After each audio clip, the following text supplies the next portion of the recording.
Kag sa numero 1 sa mga balita subong nga adlaw.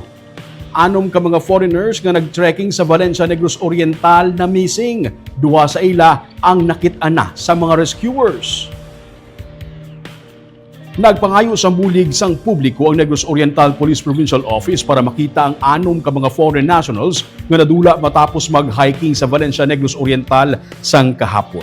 Isa ka British, 3 ka mga German, isa ka Canadian, kag isa ka Russian, kalabanan sa ilang mga senior citizens. Gin-report sang mga parehos Manila nga nagarenta sang balay nga wala na makapauli ang anum ka mga dumuluong humalin sang ini sila ang nag-trekking. Sa report sang PNP, nagsugod ang anum sa pag-trekking sa Luwas, Barangay Malabo, Valencia, Negros Oriental kung sa diin nahamtang ang popular na Twin Lakes Trail.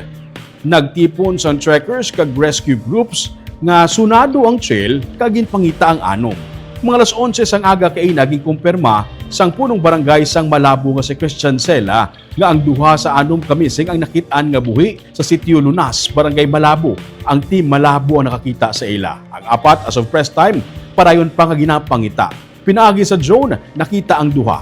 Apat ini ka kilometro gikan sa ila nga ginhalinan suno sa punong barangay. Ang German kag British national ang una nga nagkalakit-an. Nagaparayon sa gihapon ng search operation kaupod ang private organizations nga may mga ihibalo sa mountain search and rescue operations.